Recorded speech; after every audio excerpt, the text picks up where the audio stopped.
Hey, it's your guy Tyrrell back with the interviews. When we think about the World Cup, Messi and Ronaldo obviously come to mind. When we look at Ronaldo coming into Russia as a European champion, his teams haven't been bad in the past, but this time around, there are a lot of questions regarding their starting 11 and who is the best players to fit into Fernando Santos' side.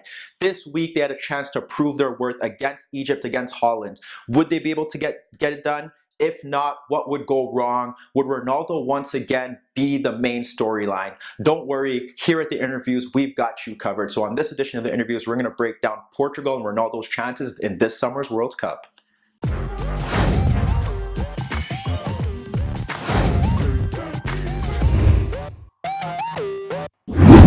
So when you think about Portugal, you question whether they could do something that many teams haven't done, whether it be win the World Cup, then win the Euro Cup, or winning the Euro Cup and then winning the World Cup.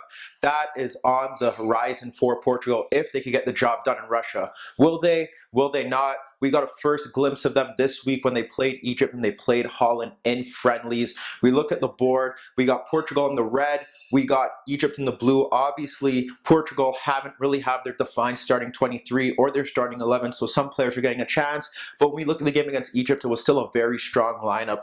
4-4-2, Ronaldo, Andre Silva up front. On the flanks, Bernardo Silva, João Mario. In midfield, Ruben Neves and João Moutinho. What went right? What went wrong? You question it, you look at it. Egypt didn't really have much going for them throughout the game, so you have to question how it took so long for Portugal to score. Why did they have to wait till the 90th minute for Ronaldo to get a goal or two? But when you look at it, a lot of their play, Egypt's play, was through Mo Salah, who is their best player, dumping long balls into the flanks, trying for him to get onto it and create something. They weren't that good in possession. They were very sloppy, gave away the ball with these. Their pressing wasn't that great. They did press well when Portugal tried to play at the back on goal kicks. They'd have the front three come up, peg these guys, peg the wide players in, push the midfield forward. Portugal struggled from that aspect. But as the game wore on and players tired, they obviously had to sit a bit deeper.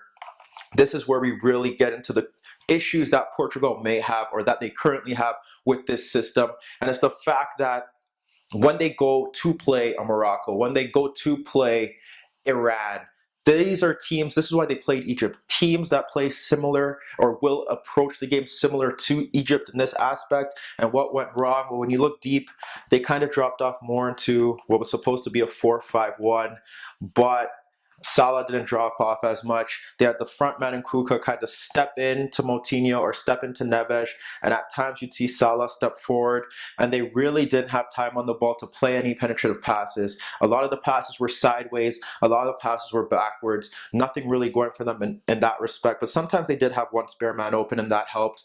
But when you look at the flanks, just nothing really good going for them in that aspect. You look at one flank, you have Bernardo Silva, you have Cedric. Cedric hasn't been very good that season. Bernardo Silva likes to cut in. He's intricate. He moves the ball. He's more of a creative player. Doesn't have the pace or direct play that you would want from a wide player if you have one similar on the opposite flank, which is João Mario, who looks out of form, didn't really have the best of games, hasn't had the best 12 to 18 months, to be honest. And then you had Rafa Guerreiro, who hasn't played much this season, but actually looked pretty good when you had Ronaldo drifting out there, and that was what was happening. Ronaldo was drifting out to the left channel to get on the ball. Ronaldo was drifting on the right to get onto the ball, but there was not much wing play, and it does help that Egypt did shift very well in that regard, where let's say he's a bit higher. You'd see a lot of that. They were very organized in that respect, narrow, so not much you could really get through that way. If the ball was shifted to the right, you would see somewhat of the same thing. Salah would try to get over there, and you'd have that happen. So the ball, there was really no spaces in these areas to really create anything, and that was pivotal to what Egypt did. It's something that Morocco and Iran could look towards when they play Portugal in the World Cup, and it's obviously a template that they'll use. So when you look at that, you have to question what is wrong with Portugal, because obviously, they didn't create many chances in the first half. The Ronaldo indirect free kick that was cleared off the line. When you look at the changes that they made throughout the second half, obviously both sides made changes. Salah eventually scored from a mistake that Cedric made that led to a counterattack and a defensive miscue that allowed Salah to curl a great effort past the keeper. But in retrospect, when you really look at what changed throughout the game, it was just Portugal introduced some wide players, some direct play, some width. They had Gelson Martins on one flank. You had Quaresma on the other flank. They both switched after, but within seconds was Quaresma on the left-hand side delivering a sensational ball into this area, the danger area that defenders don't want to attack it, but there was no Portugal player there, and that was within minutes of him stepping onto the field. Quaresma was obviously the difference, and he has been throughout this World Cup campaign. You look at him just getting into delivering across into Ronaldo, the defense switches off. The Egypt defense isn't that great as individuals as a whole. Ronaldo gets in, not a superb header past the keeper. The free kick, another great delivery. Ronaldo up there again, makes the difference. And you have to question, obviously you could question that from the cross that was delivered in, there should be better closing down, and Quaresma should never have time to deliver that cross. The free kick, there should be better marking, but again, it just goes to show the gulf in quality, and it's not the first time that Portugal has saved it late throughout Fernando Santos' tenure to get a result, and that leaves you to think, what is up? What is wrong with them? Why do they have to wait? Why do they have to make changes? Why can't they get the job done against inferior opposition prior? And we look to that, and we look to the Holland game. Obviously, there were a lot of changes made, a lot of the fringe players looking to make a statement, so there's really no point in breaking that down. But again, it's just a similar kind of system where it seems like teams, and this is again another way that teams can approach Portugal going forward. They kind of, you could say it was 4-2-3-1 or 4-4-2, regardless of the fact it's a narrow three-man back line that sometimes changed to a 4, and at times it looked like it was more of a 4-4-1-1, depending on where the ball was. Depending where the ball was shifted, you'd see the wing back just a bit higher, and if the ball was on this side, he was just shifted a bit higher. But again, what they did, bogged in midfield, no real chances to be created in central areas. The center forwards kind of just dropped in, ensure that they stayed there. The wing backs pressed out wide. How do you break that down? Where's the creativity? Where's the width? How do you get your other players involved? Where do you create the chances? Obviously, when you look at Portugal, the goals that they conceded can be rectified. Those weren't down to tactical errors or the system in whole. It's the individual mistakes that can be rectified.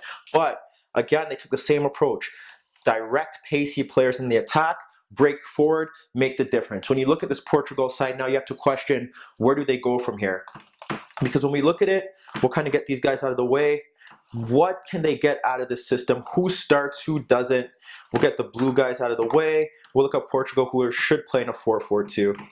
When we look at what Portugal usually get out of their teams, and when we look at their best teams, there's always a notable player in certain positions. At center back, you think about the years where Ricardo Costa, Couto, Ricardo Carvalho, Pep, Bruno Alves, that's key. The fullbacks changed throughout the years. The goalkeepers changed throughout the years. And midfield, you had your destroyers, your Maniches, your Thiagos, your Petits, your Costinhas.